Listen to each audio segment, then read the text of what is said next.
आप जानते हैं कि त्रेता युग में दो कहानियों के तार आकर कर्ण से जुड़ते हैं।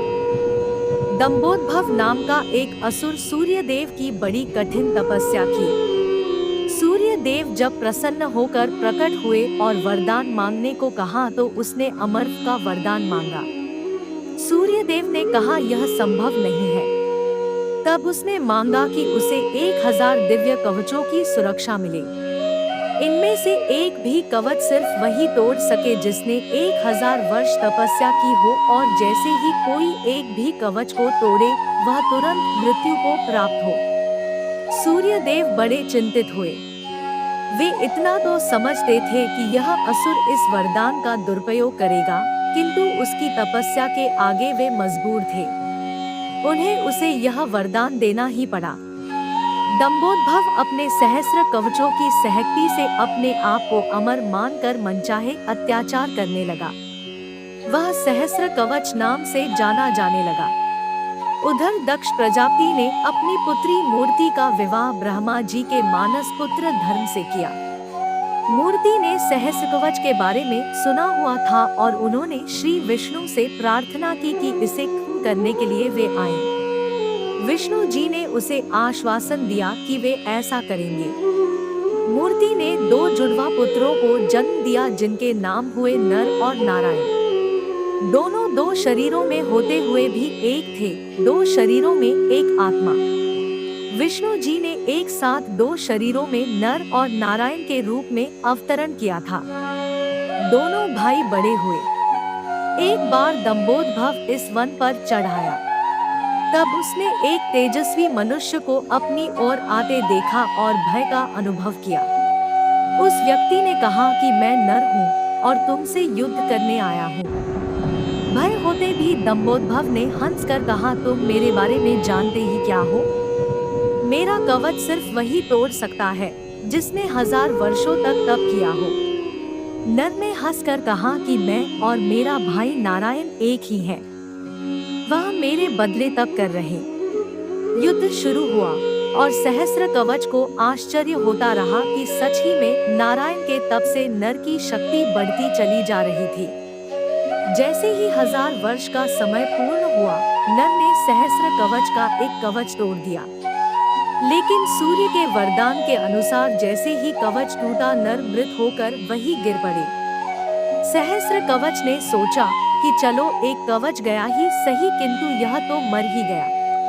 तभी उसने देखा कि नर उसकी ओर दौड़े आ रहा है और वह चकित हो गया। अभी ही तो उसके सामने नर की मृत्यु हुई थी और अभी ही यही जीवित हो मेरी ओर कैसे दौड़ा आ रहा है। लेकिन फिर उसने देखा कि नर तो मृत पड़े हुए थे। यह तो हुबहू नर जैसे प्रतीत होते उनके भाई नारायण थे, जो दंभोदभव की ओर नहीं बल्कि अपने भाई नर की ओर दौड़ रहे थे। दंभोदभव ने अट्टहास करते हुए नारायण से कहा कि तुम्हें अपने भाई को समझाना चाहिए था, इसने अपने प्राण व्यर्थ ही गंवा दिए। नारायण शांतिपूर्वक मुस्कुराए। उन्होंने नर के पास बैठकर कोई मंत्र पढ़ा और चमत्कारिक रूप से नर उठ बैठे। तब दंभोदभव की समझ में आया कि 1000 वर्ष तक शिवजी की तपस्या करने से नारायण को मृत्युंजय मंत्र की सिद्धि हुई है, जिससे वे अपने भाई को पुनर्जीवित कर सकते हैं। अब इस बार नारायण ने दंभोदभव को ललकारा और नर तपस्या में बैठे। 1000 साल के युद्ध और तपस्या के बाद फिर एक कवच टूटा और नारायण की मृत्यु हो गई। फिर नर ने आकर नारायण को पुनर्जीवित कर दिया और यह चक्र फिर चलता रहा। इस तरह 999 बार युद्ध हुआ। एक भाई युद्ध करता, दूसरा तपस्या।